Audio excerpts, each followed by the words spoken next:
Good evening, Robinson families.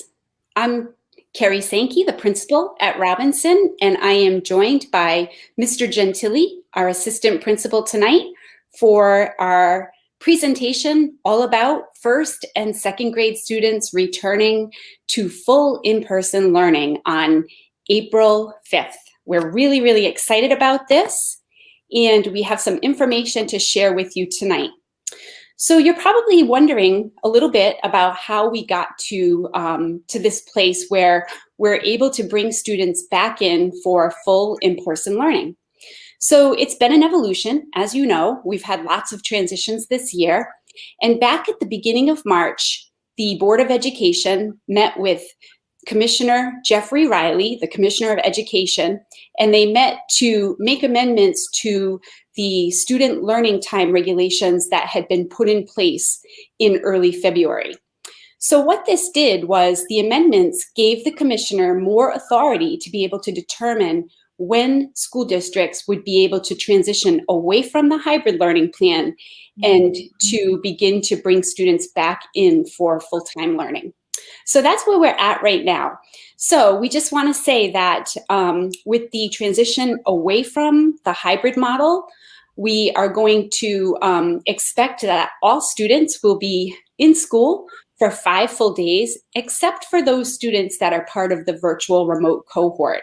The virtual remote cohort will remain in place until the end of school year, and those students who have opted for that and who have opted to remain as part of the virtual remote cohort will be able to do so.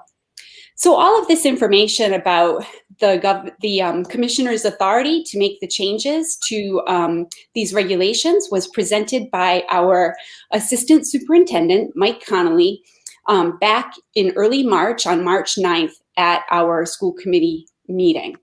So there was a little bit of additional information that we learned as the DESE worked with Commissioner Riley and the student learning time was amended. That supported the idea that students would be able to return to school. One of those pieces was the more clear timeline for teacher vaccinations that had come out back again in early March. So in addition to that, there was some research that had come out to support what the Department of Elementary and Secondary Education had been saying since last June regarding the notion of 3 feet versus 6 feet in classrooms. So the research that had come out most recently supported the idea that 3 feet in classrooms, especially when masks are being worn and other mitigation strategies are kept in place, was really acceptable, and it was considered safe for an appropriate social distancing. So the idea that 3 feet of space and was supported by this research, and also DESE's approach to the physical distancing was endorsed last summer by the governor's COVID Command Medical Advisory Board. So more recently, there was research conducted, and it was cited in the Journal of Clinical and Infectious Diseases, where they determined that the research that was done in Massachusetts schools across the state found that the 3 feet of physical distancing in classrooms, especially again when mask wearing and other mitigation factors were put in place, did not result in an increase number of COVID cases being reported. Okay, so I'm going to turn it over now to Mr. Gentili. Thank you, Dr. Sankey. So we have many classroom protocols in place, which we are going to review shortly in a few slides. But what I do want to highlight for you tonight is some of the measures that Robinson School is taking building-wide. These measures include classrooms being provided with gallon-size hand sanitizers for students and staff, and large quantity disinfectant wipes. Additional PPE, such as gloves, gowns, and face shields, are also available for staff. Students will continue to follow the district policy regarding face masks. And again, they need to completely cover their nose and their mouth and really fit snug against their face. Hallways, cafeteria, recess, and dismissal locations have been properly marked to maintain social distancing. Our building has signage throughout all the bathrooms and stickers on the walls to provide students with a visual reminder of where to stand when they're lined up with their class. In addition, our classroom arrangements and setups have been adjusted to provide at least 3 feet of distance between students' chairs. And finally, our HVAC systems have been fully inspected to ensure proper air ventilation in our classrooms, including routine filter changes. And here we have a few photos that provide you kind of just a little glimpse of our classrooms with the protocols and safety measures in place. And we can see with these pictures that we have these desks, again, at least 3 feet apart. If we could squeeze out a few more inches out of that, we certainly will with our space. Some rooms are bigger than others. And you can see that students really have done a fantastic job with the desks so far and handling with masks. So we're definitely looking forward to having them all back on April 5th.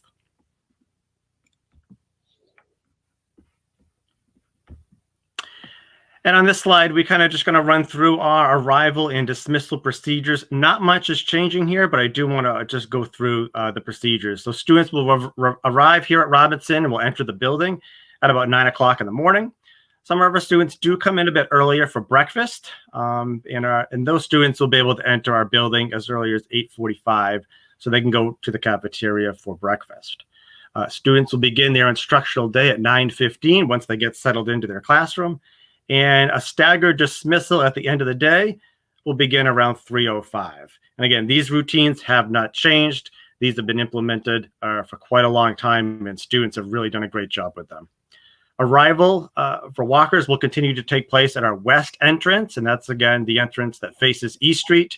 And walker dismissal for grades 1 and 2 will continue to be on the hardtop playground.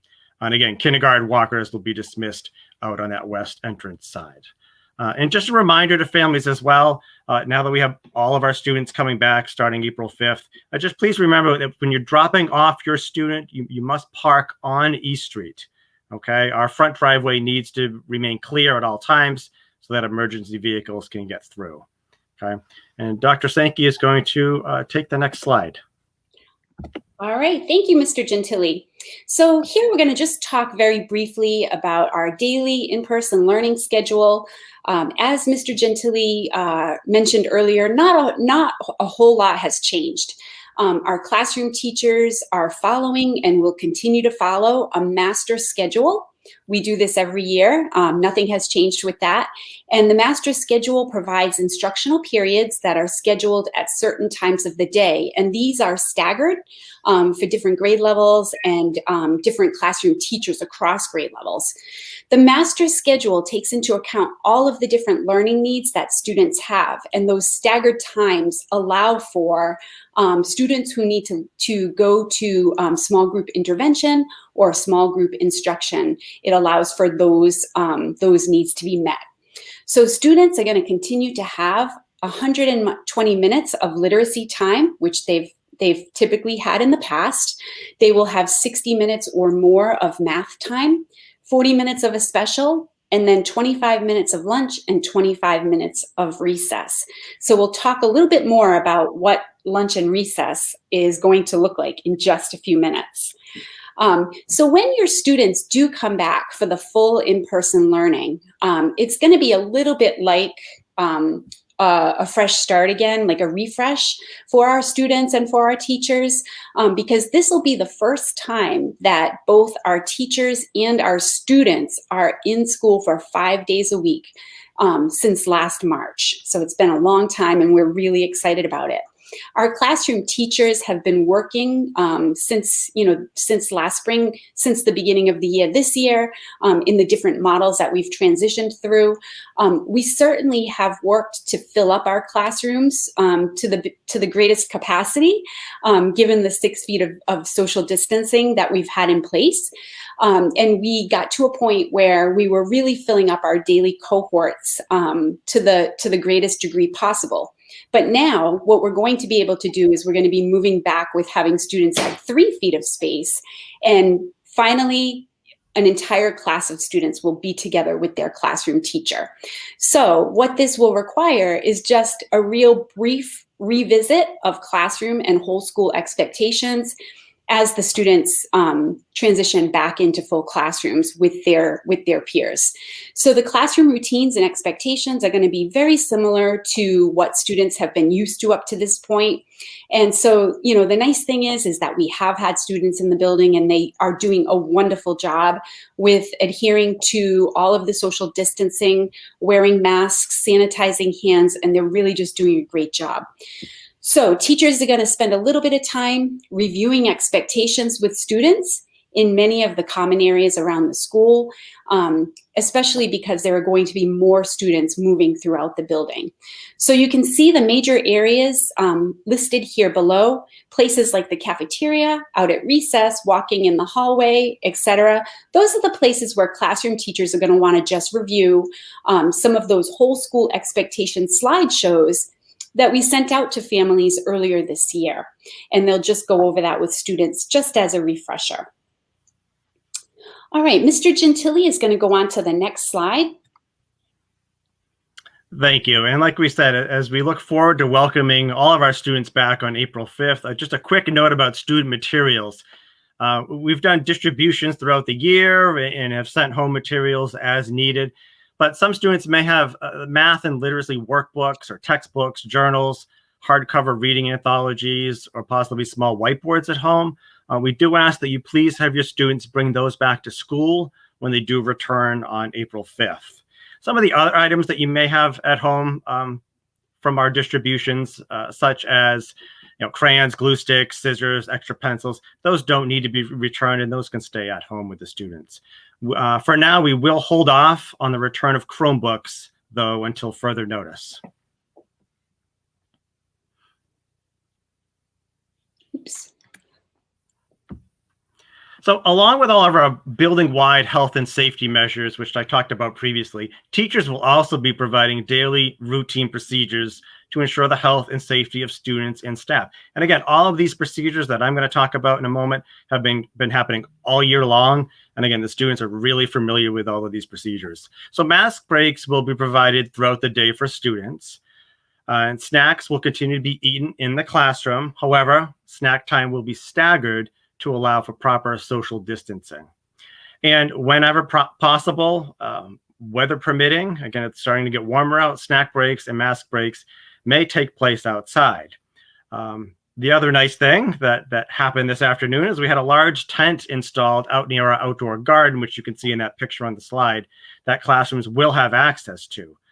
So again, classrooms can go out there to take a break and have snack and possibly have a mask break as well. And students will continue to wash hands and use hand sanitizer throughout the day. They have access to it throughout the day, but there's also designated times that they will be using it as well. So at the start of our school year, we developed whole school expectations geared toward the health and safety protocols that we had to implement. With the help and support of our school psychologist, school adjustment counselor, and our team of nurses, slideshows were created, kid-friendly slideshows to support our students with what has been the new normal for this school year. Links are provided within the slide, and you may find it helpful to review these expectations with your child over the next week or so. A reminder, though, that slideshows will be sent again in the principal's newsletter, and this presentation will be available on our website, so you can probably better access the slides through that. And Dr. Sankey will speak on the quarantine procedures for students. All right, thanks, Mr. Gentili. So at about this time, you're probably wondering, what if your student has to quarantine? We've had students quarantine up to this point, but what we've been doing most recently is we've been working with our teachers to come up with a tentative plan that includes the following procedures. So what we want to let you know is that if you happen to get a call from our school health office, either Tammy Roselle or Sue McGinley, please know that they are doing their very best to keep all students healthy. We know that the calls in these circumstances can be upsetting, and it can sometimes cause panic with families, but I want you to know that we are not passing judgment on any of our families. It's super important to us to continue to work together to keep everyone healthy. So the first step is that you may receive a call, or you will receive a call from our health office. Then, following the call from the health office, your student's classroom teacher will reach out and let you know where and how you can access your student's schoolwork. In addition, we are going to be working on designating a staff member to provide additional support and connection for students while they are in their quarantine period. Okay, and I'm going to turn it back to Mr. Gentili. All right, so the biggest change that we've seen here at the Robinson School is with lunch and recess. So obviously, having all of our students now come back, we have implemented a new 6 lunch recess schedule in order to accommodate all of our students in the cafeteria. Previously, we were operating on a 5 lunch recess schedule. So students will continue to be at 6 feet apart, front to back and side to side, while they're sitting in the cafeteria. 2 students will be seated at a single bench with 6 feet between them. So again, they're 8-foot benches, 1 student on each end. We have that 6 feet of social distance between them. We've had to utilize the cafeteria seating on the stage, which students have been really excited about. It is definitely the hot spot to eat in our cafeteria these days. In addition, decals are on the floor to mark where students will stand while they're waiting in the lunch line. Before coming to lunch, students either use hand sanitizer or wash their hands in the classroom. And before leaving the cafeteria to go to recess, lunch monitors go around and provide all students with hand sanitizer. And in terms of recess, students will continue to have recess on the Wonderworks playground and on the hardtop locations. There is a separate recess bucket for each recess. So we have a total of 12 recess buckets with balls, chalk, and hula hoops. After each recess bucket is used, it sits out for 24 hours until it's used again on the following day. Students will continue to wear their masks while out at recess. There are also designated locations at recess where students can take mask breaks. Social distancing is constantly being monitored by staff at recess. And now I'm going to pass it off to Dr. Sankey, who will be talking briefly about bus transportation. All right, so our students who arrive and depart by bus are going to continue to do so on both the east and west sides of our school. So the west side is the side that's right out front facing East Street, and the east side is down back by the Jordan Jackson. So as we transition to all grade 1 and 2 students returning on April 5th, students are going to continue to have assigned seats on the buses. We want to also let you know at this time that our pay and ride bus registration is open, and it's accessible on our district website from now until the end of the school year. I'm going to be sure to send these links to you in my Friday Principals newsletter in case you need more information. All right, so as we wrap up, I just want to say that we appreciate all of your ongoing support. Again, it's a partnership. We are working together with you to support our students and to help keep them healthy. And we're looking forward to having all of our students here with us at the Robinson School. I do want to add that parents and guardians have done a fantastic job of sending students to school with appropriate face coverings. And students have been wonderful, again, about keeping those faces covered and keeping those noses tucked in. So just keep reminding your students that their masks should be fitting snugly, and they should be covering their noses and mouths, and that the masks must be worn on the bus as well as in the school. So again, keep sending students with a backup mask in their backpack, and don't forget about that refillable water bottle. As the weather gets warmer, and really all year, students do like to have that cool drink of water while they're in their classroom.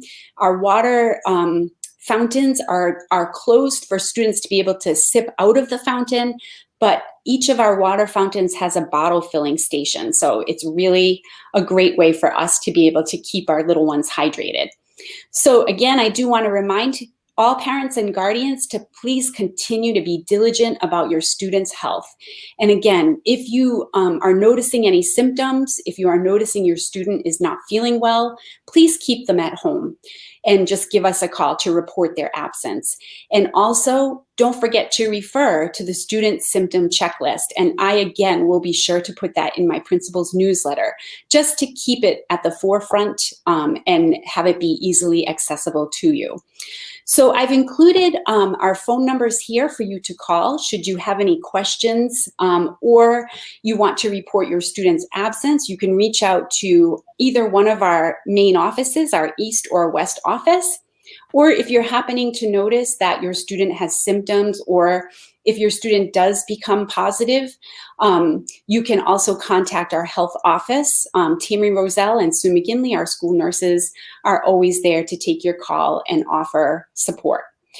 So this is our presentation for tonight.